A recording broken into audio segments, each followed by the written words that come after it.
listening to Your Secret is Safe with Me, non-judgmental talk about infidelity with Dr. Marie Murphy. If you're looking for new perspectives on complicated relationship issues, you've come to the right place. Days go by, they're crawling by.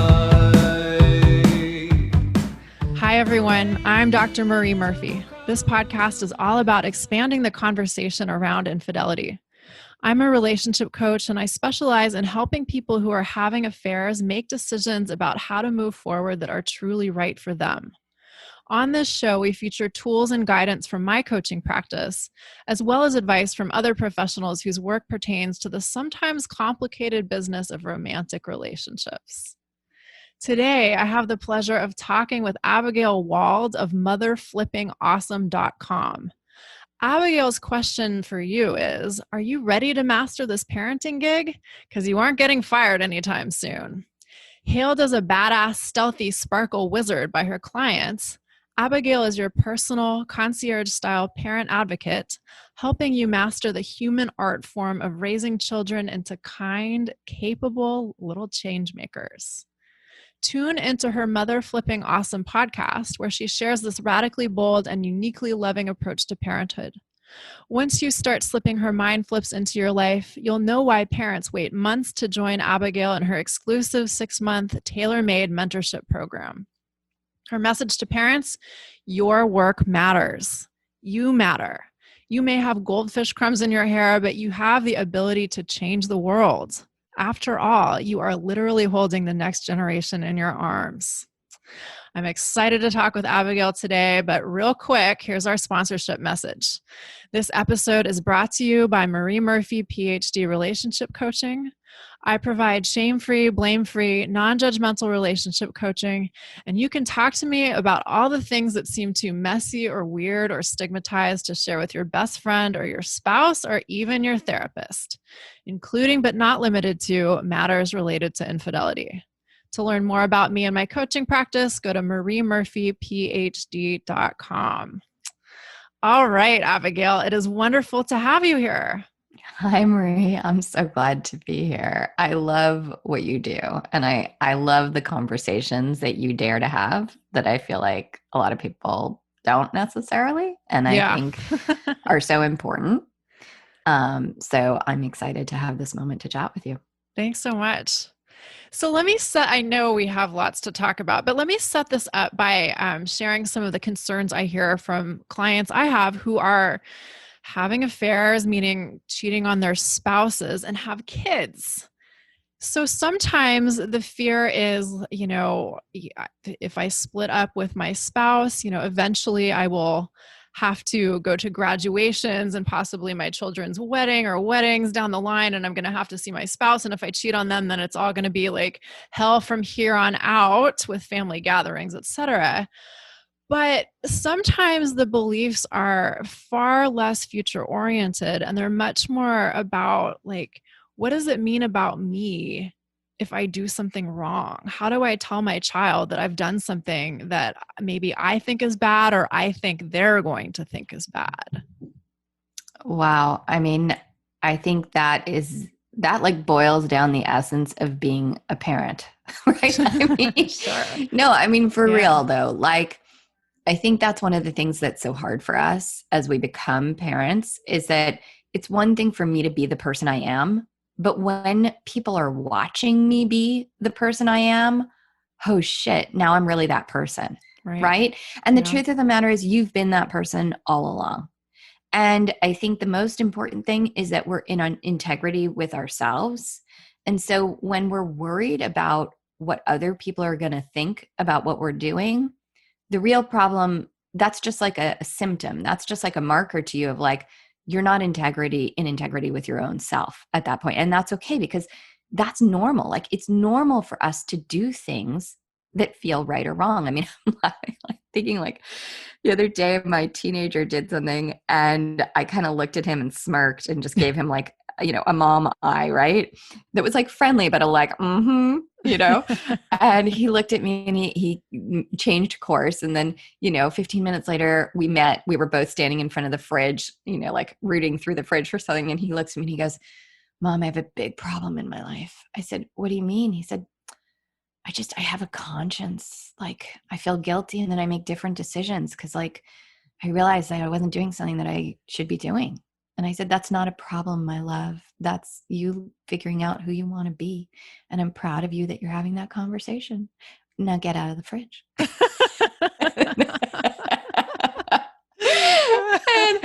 I mean, the reality is this, like, I think the other thing that really begs mentioning is like and this is a really intense thing to say, but your affair might be more honest than your marriage. Yeah, Ouch. definitely. Right? Yeah. So it's not like the right thing on the outside is the right thing on the inside. Like what's right is when they're aligned. Okay. And so the difficulty is that sometimes people get married before they really know themselves, or they marry someone they can't grow with in that way, or having children brings out such a different part of who you were. Like so many people don't recognize themselves once they become parents. And so all of a sudden it's like, oh my gosh, I'm different. I don't recognize me. And how does my partner feel about me? All of a sudden they're married to someone that wasn't who they thought. Right.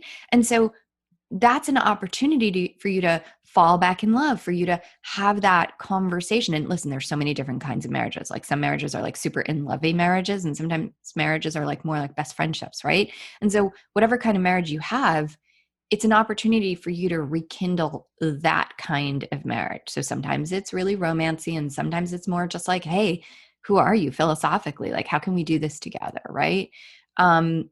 And then there's the person's values and their past and what they thought a relationship was going to, I mean, there's so much, obviously, as you know, right, that goes into all that. So I think at the end of the day, when it comes to the kids, we want to show our children that life is about being real, optimizing ourselves, being of service to the people around us, and being in integrity. And so if you find yourself in a situation where you're not in integrity, and that could be you yelled at your kid, or maybe you lost your temper super horribly, or maybe you've lost your job and you're losing your identity, or, you know, maybe you've had an affair. Like there's so many different ways to do that, to be out of integrity or to feel like you don't know yourself. Or, I mean, that happens in so many ways for a parent, right? For a person. And so Absolutely. Now you're a parent and your child is looking at you. And the question is, how do you show your child how you navigate through those deep, choppy waters? You know, how do you do that? And I think you do that with honesty and integrity. And the younger a child is, the less they need to know. Yeah. So if a child is super young, maybe you just say, I'm figuring out some things like, you know, I'm just trying to decide what feels right for my body. And right now I'm feeling really sad because I feel confused. I just don't know. I don't know what direction to go in right now, but I know that I love you. And that I know. And I know that holding you feels super right. And I know that that's always going to feel super right. So can you give me a hug and I'll give you a hug? Oh, how yummy. Okay, I love you. What are you going to play with now? Right? Can I help? Yeah. And so it's as simple as that. That can be, at least it's not just like, I'm pretending everything's great. You know what I mean? Or like, get away from me. You can't see me. Yep. Right? You can show your child, I'm struggling. And then as they get older, depending on, you know, if you've got a 15-year-old who knows what happened, they know what happened. Not talking about it doesn't help. Mm-hmm. Yeah. Right? So they're real. They're human beings. They know what happened. And you can ask them, how much do you want to know here? And ask your spouse, how much do you feel comfortable sharing this? And you might have one spouse who's like, don't you dare say a word. Right. And another spouse who's like, I really think we need to include them in this. Right. Right. Right. And that becomes very tricky. Tell me what you think about this. Like I always tell people, you know, your children probably know more than you think they do already. Oh, yeah. No question. Yeah. They know everything and they're talking about it behind the door. So sure. The question is, do you want them to know it on their own and make up all the conclusions that they're going to make up from their own 14-year-old minds, which, you know, can be extremely smart, but not necessarily wise. They're not experienced in the world. They don't understand all of the nuances. So they absolutely know what's happening, even if they don't know why. Right? Mm-hmm. So I Yeah. think it's really, it's, you don't want to make them party to the relationship so that they feel responsible, but you also don't want to make them feel like, we'll let you know, you're just going to get the results of everything, hush back, stand back and hush, right? Because Right. that's not fair either, right? And so it's an art form. It's not like a one-way street of like, tell them everything, don't tell them anything. That is It's an such an art form. interesting line that you raise, the line between, kind of like making isn't the right way of putting it, but handling your business in such a way that your children are likely to feel responsible for the parent's well-being versus being like, like cone of silence. Like there's this wall between you and all of the information. You're not really part of what's going on, even though you know something's going on. Yeah. How do you help parents navigate that? So That their line between those things. yeah, there is a line. So a lot of it is we as parents are the leaders. And you don't, go back to the back of the train to go, hey, where do you want to go? Where should I be going left? Should I be going right? Like, how do my headlights work? Like, you got to lead. Okay. And in order to lead, you have to be able to be in touch with yourself. And it does help to have mentorship or a place where you get coached, a place where you learn. I mean, that's a lot of what I do is like help people know how to lead. Okay. Themselves, their families. So as a parent, you are a leader. That said, the best leaders are in service. Mm-hmm. So you're not a leader just going, I'm going to decide and you're just going to follow me. It's, I'm going to lead to the place that's going to serve this entire community of our family best, individually and collectively. And the truth of the matter is, those aren't always the same answer. So if individually, I need this, but collectively, we need that, I like to say, like, the problem is we make decisions too soon sometimes because we're so uncomfortable in the liminality. We're so uncomfortable in the, I don't know yet. Mm-hmm. Uncertainty is anathema to most of us. It's very uncomfortable. Yeah. And the reality is, once you've engaged in something that has, listen, if you're having an affair, if you've cheated on your spouse or significant other, you've on some level chosen to upend that system. That's a choice, whether it's conscious or not. And so in that space, you now have to own what you've created. Mm-hmm. And that's not a negative thing. It's not like, I'm not saying like, like a dog poops in the living room, you stick their head in it. That's not what I mean. Correct. Right? Yeah, I'm saying very gently to say, I did create this chaos. I invited this chaos. Why? There's something I needed to change and I didn't know how to do it clearly. So I tunneled under. Right? Mm-hmm. Yeah. And I tunneled under and now here I am on the other side and I'm confused. I don't know where I want to be. Right? Yeah. And I'm sorry I see all the ways in which this has hurt people, but I also know that I've got to find some integrity in this space. So, again, that depends on the age of the children. That depends on the temperament.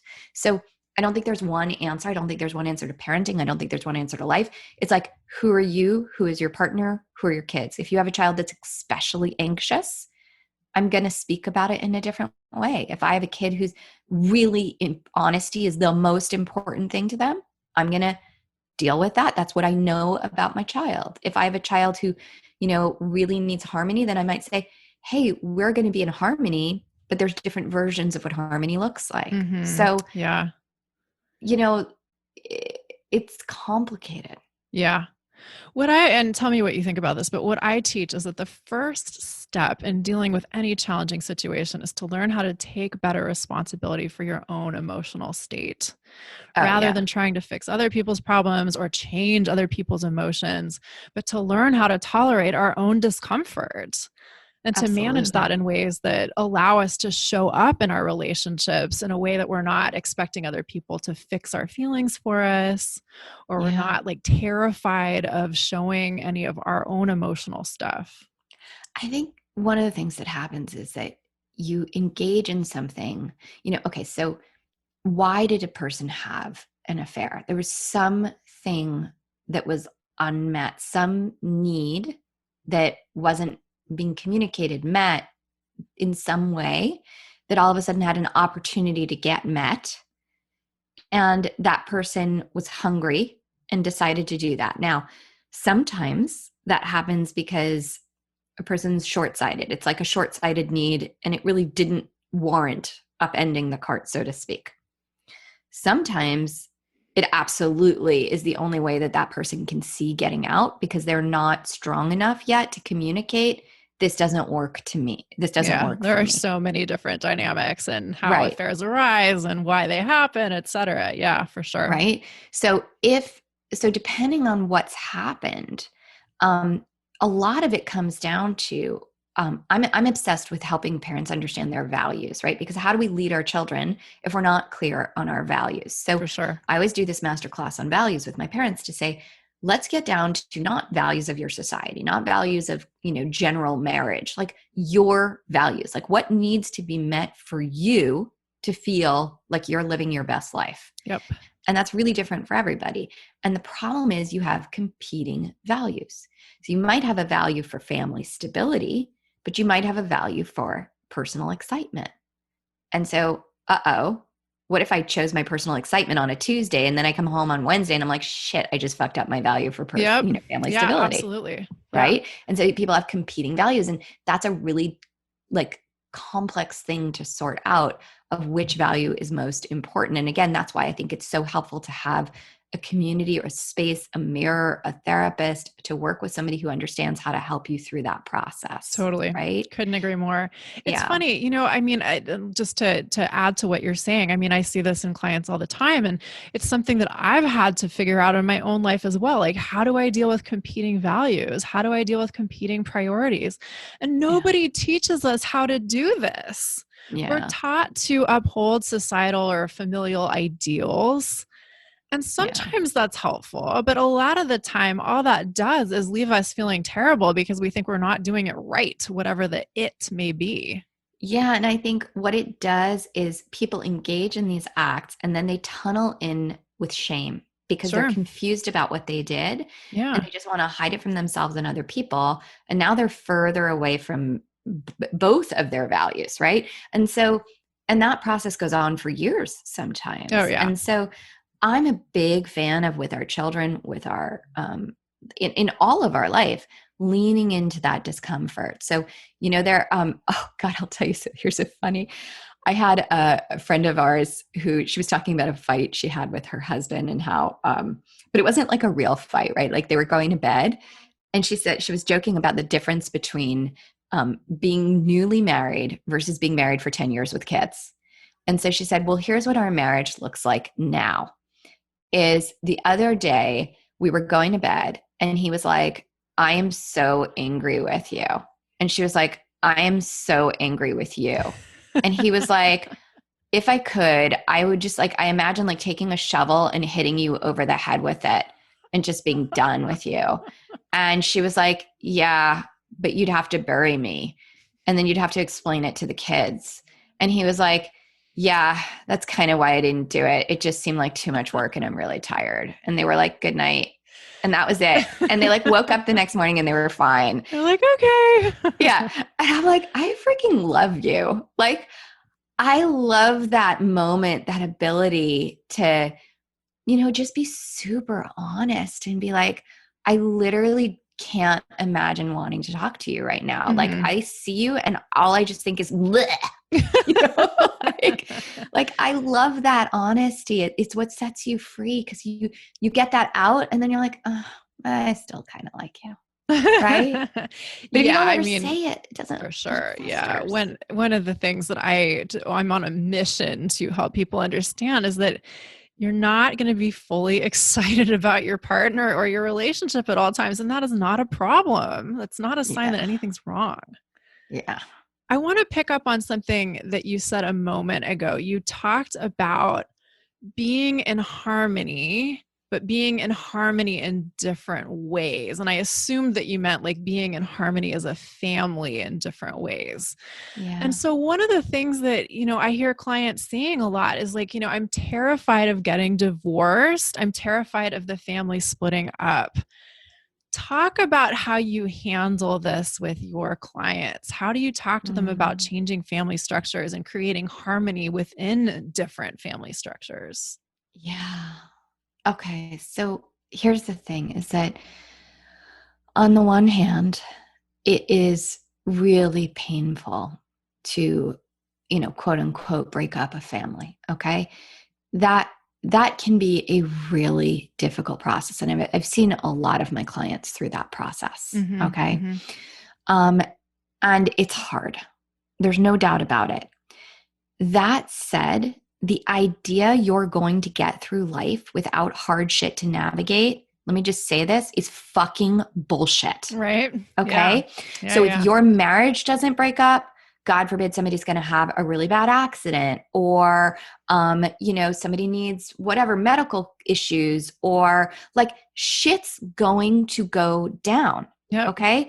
Now that doesn't mean you should just blow shit up everywhere. I'm not advocating that, but the idea that you can avoid it is not correct. No, okay? I completely agree. And I think that a lot of us believe this, at least to some degree, that the Yes. point of life is to get through it being comfortable.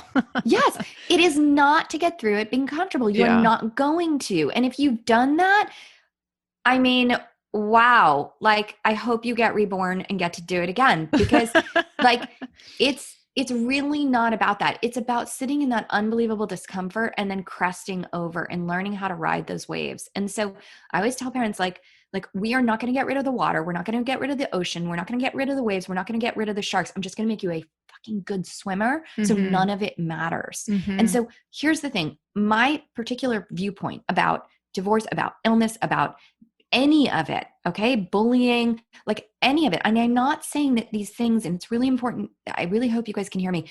I'm not saying these things don't matter. I'm not saying they don't cause pain. They do, okay? Without question, they do. And we can take time and listen to that and make space to hold all of that and grieve, and that's important. But at the end of the day, there's what happens to us, and there's the story we tell ourselves about what happens to us. Amen. And the story that we tell ourselves is the only one that matters. At the end of the day, it's truly the only one that matters. And, when I was first pregnant, my older son was diagnosed as having a condition incompatible with life. He has a major congenital heart defect. He's had to have multiple open heart surgeries. And I had to really make peace with that. I remember saying, like, is he going to make it? And they were like, we really don't know. His best chance at life is an open heart surgery at birth. And we just don't know. Wow. And it was a lot to take in, but it was kind of the most amazing entry into parenthood because it was like, okay, you're going to face this like even before day one. Right. You know what I mean? Like you're raising a child that you can't control his experience, his life. And here's the thing. We have this like concept of control that is complete bullshit. Yep. Okay. Yep. And so you're not in charge of any of that, but you are in charge of how you live that day from morning until night and the story you tell yourself. And so the story I told myself was like, I don't want to feel that my son is ill. I'm going to tell myself that he is special and he's giving me this gift and he's, I'm going to be there to learn to be by his side and that we're going to overcome this. And that, like this is an opportunity for me to touch the deepest truth of life, right? That's beautiful. The deepest truth that like we are like sitting here. Hold on one second. I'm sorry, sweetheart. I can't talk right now. Okay. I can't talk right now, my love. I'm sorry. That's okay. So, that we're sitting here and we have to touch this deepest truth of life that there is no, that we have to touch this deepest truth of life, that there is a place that we will not be able to determine what happens. Yeah. Okay. Yep. And that how we ride the wave matters more. And people don't like that because it's like, well, that's not true. It's actually just the wave. Yeah, I hear it all the time. Yeah. But it's not. Like, I mean, I've been through a lot of difficulty in my life. There's plenty of my life that's been super charmed and plenty of my life that has been like, oh my God. Yeah. Okay. And really intense stuff. Yeah. Really. And I just fully believe, and I've seen it over and over and over again, and I see it with all of the parents that I work with. They come into my program and they believe that their outer reality determines their inner reality. They believe it's their child's behavior that's determining their mood. They believe Of it's course. their Yeah. spouse's, involvement or not. They believe it's all these things. And when I get them to take ownership of this process and understand not only how they can control themselves, but also through that lead their families and determine a different story, like literally choose the story you're going to write. And then I teach you how to write it. Yep. Like 6 months later, that's their new reality. Yep. I For didn't sure. change their life. I changed how they lived it. Yep. And that's all they ever need. Yeah. And Oh, people no, don't I understand couldn't that agree more. Yeah. beforehand, right? So, okay, you can stay married and have a completely miserable experience. You can get divorced and have a family that's tighter, more loving, more connected, more committed than ever. Right. Right. Absolutely. Right? Yeah. And, I had a mom who called me, and the first thing she wanted to do was work with her husband and their kids. And she was desperately trying to save their marriage. And a few months in, it became clear that was not going to happen. And she was terrified. And she was terrified about what it would mean for her kids and what it would mean for her. And, a year and a half later, she's blossoming. She's found herself. She's got a new career. She's got a new home. She called me the other day. They finally split their finances, and she was celebrating. Oh, wow. Yeah. And it's not that she hasn't been through difficulty, but she is just glowing. Yeah. She is that's glowing. awesome. And the kids have a beautiful relationship with both of them. And this was not what she wanted. Sure. Yeah. I love hearing stories like that. And I'm so glad you're sharing that, because I think we all, in our darkest moments, or our moments of greatest fear and worry about the future and worry of letting go of what we thought our lives were supposed to look like, need to know that if we hang in there, there's something on the other side that may be better than we ever could have imagined possible. 100%. And when you're holding on, I always think of it like you're holding on to a vine. Okay. And you've got to swing to another vine, but you don't know what that other vine is. Yeah. So you actually have grown dull to all of the parts of this vine that don't work for you. Mm-hmm. You're like, oh, but I accept those because I know those. Exactly. Right. Yeah. And then you swing to another vine and you're like, oh my gosh, I don't know, that might not work. I see only what I might lose. I don't Sure. see what I might gain. Right. Right. Because I'm Right. so afraid of losing what I'm already holding on to. Of course. Yes. I had this, we just moved. And so we moved from this house into this new house, and we're moving in the new house, and you're like, oh my gosh, this drawer doesn't work. This doesn't work. That, you got to fix everything. And then 2 weeks in, I was like, I'm fine with that drawer not working. It's fine. I can do this. I can do that. And, I was like, oh, right. Cause when you see something with new eyes, it all seems overwhelming and scary and difficult, and everything needs to be fixed. You see all the problems. And after a while, you're like, this is good. I got this. Yeah. Yeah. And more than one thing can be true at once. Things can be difficult and also liberating. Yes. At the same time. Yeah. And your spouse can rise with you. I believe, here's the thing. There are times that an affair happens, and I had this happen with one of the moms. There are times that it can happen, and it actually becomes a really beautiful call to action for that couple, where they get to have, a whole series of discussions that allow them to renew themselves. Oh, yeah. Right.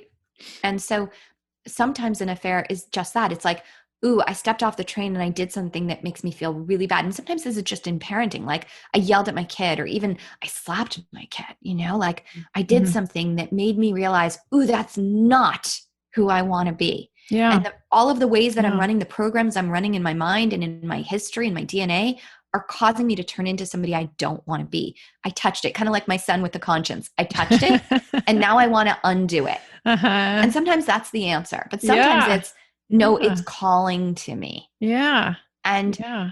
they're very different kinds of affairs. Oh, yeah. Totally. Right. So, and let me just say one last thing. You're not doing your partner any favors by lying and not being the you're meant to be. It's unfair. Oh, yeah.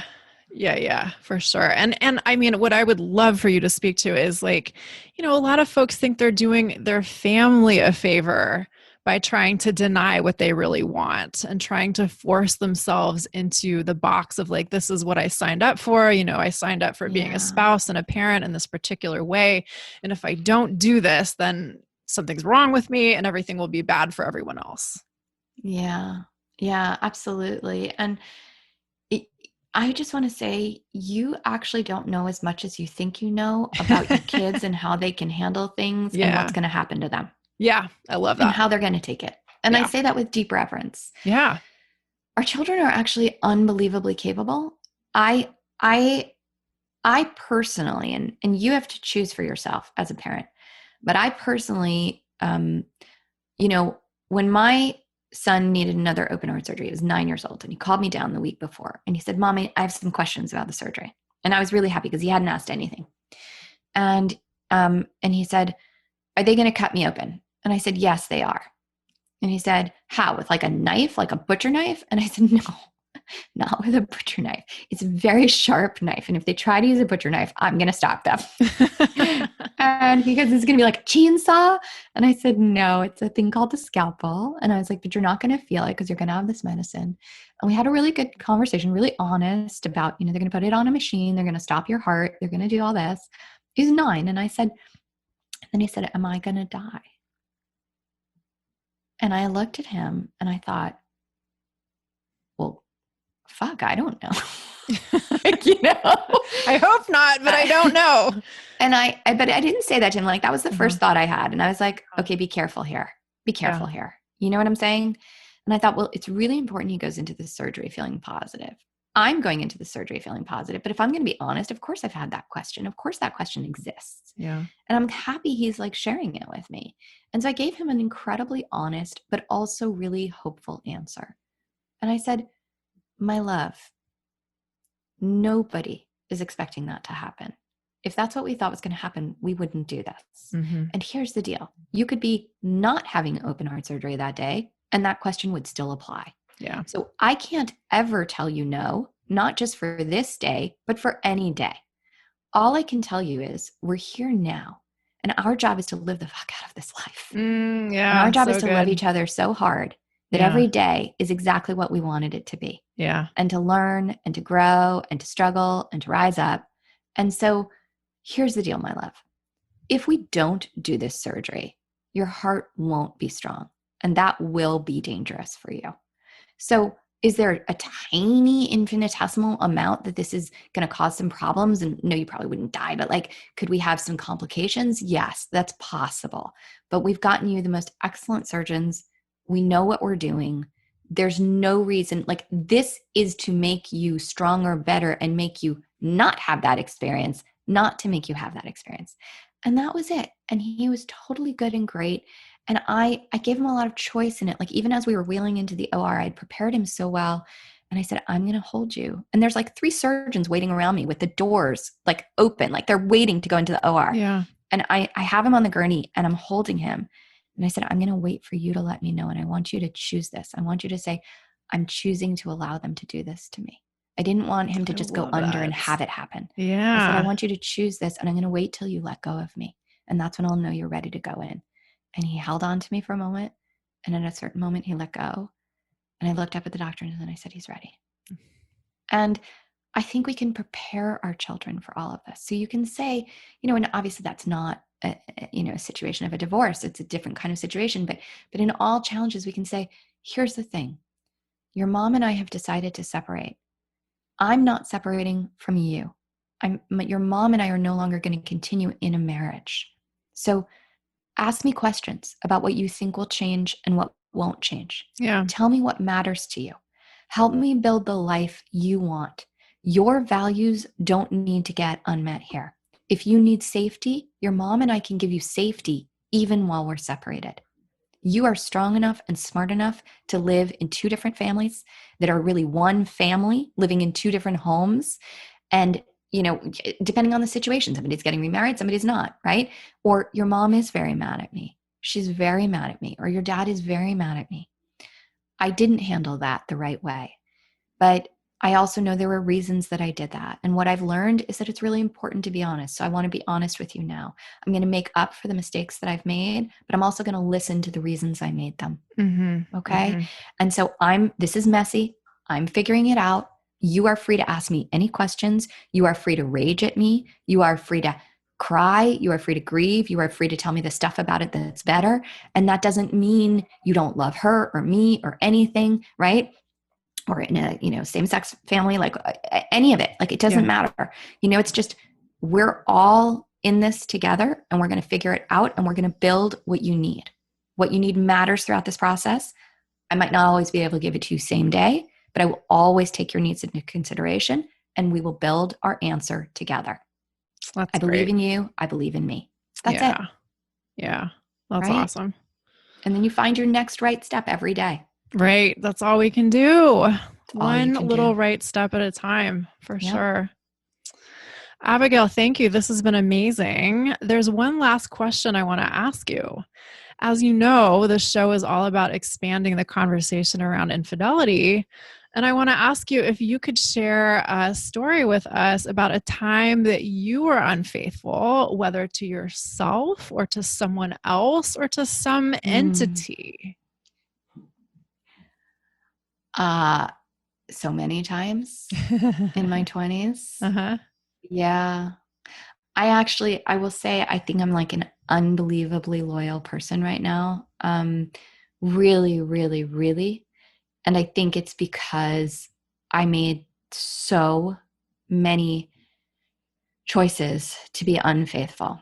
So many when I was You mean younger. to other people? Be a little more specific. So in all ways, actually, I think I was pretty messy in my 20s. And in my 20s, there was a period of time where I literally would date somebody for 3 months. And every time it got to 3 months, I wouldn't just end it. I would cheat on them, start another relationship, and literally just like replay that over and over and over and over again. And I started to realize, well, 3 months is the period where it starts to get real. 3 months is the period where you start to have your first fight, or it starts to feel like, okay, this is actually a relationship. It isn't just the first blush. And I was skittish. I was really skittish. I had come from, not a relationship I wanted to reproduce. And I love both of my parents, but I didn't want their marriage. I didn't see myself in relationship. I couldn't see it. I couldn't see myself in relationship. Mm-hmm. And so I desperately wanted relationship, but I couldn't see it. Yeah. So I dipped my toe in the water and then I'd get the fuck out. And the way I got the fuck out was I would cheat on somebody because I didn't like the feeling of not being in the relationship, but I didn't want to stay in this one because that was too real. Yeah. And once I was like, oh, I see what I'm doing. First of all, I just need to make a public apology to anybody I dated in my 20s. And I'm just going to do that right here and right now. Love it. I deeply apologize. I'm sincere. I am sure I hurt a lot of people and I am sorry. And I hurt myself, but it was also necessary. I didn't know at that time how to turn around and say, I'm scared. I didn't know at that time how to turn around and say, this is too much for me. Mm-hmm, mm-hmm. I didn't know how to turn around and say, I like this, but I don't like that. Right. I just knew how to leave. Right. Right. And leave in a particular way. Yeah. Yeah. And I had many experiences. And I truly, I regret them. I don't regret them. They were major learning grounds, but they were messy for me, messy for other people. Yeah. And I dated somebody who was once ending a marriage, and I'm not sure how much of a part of that I was. That was intense, and well before I understood what families were and meant. And yeah, I think when we're young, and we can be young at any age, I think when we're emotionally young, we make a lot of mess. Yeah. And I think what would have helped me would have been having mentors earlier in my life. I didn't have that. Mm-hmm. Mm-hmm. And I think if you don't have that, you make a lot more mess on your own. Do you know what I mean? Yeah, yeah. I mean, we're all making messes to one degree or another, and anyone, I believe, who's telling themselves otherwise is probably missing a few things. But yeah, having good teachers, having wise counsel, having sage elders around you can really help things in so many Yes. ways. But not all of us have that. No, I Or think so many people anything like don't. that. No. Yeah. And then you figure yourself out and you're like, I figured myself out. I don't need it. But I think that there's really a tremendous learning curve that you get and a tremendous bank of wisdom that exists. That, if you know how to go to the right people who can really hold your questions, right? Right. Oh, sure. It's not about people who tell you what to do. It's about people who can help you hold your questions and find and figure out your own truth. answers. Yeah, absolutely. Right. And that's one of the things about relationships that I think I hope is changing. There used to be so much prescriptive relationship advice out there, and of course there still is. But with relationship coaching, my orientation to it anyway is to help people figure out what the hell they want and what they're going to do about it, which is so different from saying it should be like this, it should be like that. Don't do that thing, do this thing. And I love what you're saying there because it sounds so simple. What do you want and what are you going to do about it? It's incredibly complicated. It's so complex, right? What do you want and what are you going to do to make it happen? Yeah. It's actually like, that's it. That's life. It's true. Right there. You know what I mean? Yep. So I love that. And I love that you hold that complexity for people, and you and I have talked in the past and I just love your work. I love everything you've told me about it. And it's so special. And all the stuff that I've read of yours, it's so beautiful how you work with people and what a gift you're giving people during that time, during that transition. It's really special. Well, right back at you, Abigail. I'm really impressed by the work you do as well. And I want to remind everyone who's listening that you can find Abigail at motherflippingawesome.com. Yes. Is there anything you want to say to folks before we sign off today? Sure. As long as you're going there to motherflippingawesome.com, check out motherflippingawesome.com/values. And I will let you guys see a private lesson in my program that I share on that page. And that is, it's called the Values Masterclass. And it's a real parent favorite. And so for any of you struggling with like, what do I do? How do I run this? Why are my kids driving me nuts? That's often a values schism where like your kids are acting one way, but you have a value towards something else. So it'll help you understand those schisms and what you can do about it. So yeah. Sounds fantastic. And I bet it has broad applicability. Yes, absolutely. Across the board. Yes. Awesome. Well, thanks again, Abigail. Thanks for listening, everyone. And if you are so inclined, please head on over to iTunes to rate and review this podcast. I'll talk to you next time. Thanks for listening to Your Secret is Safe with Me with Dr. Marie Murphy. Make sure to click subscribe to get updates on our latest episodes.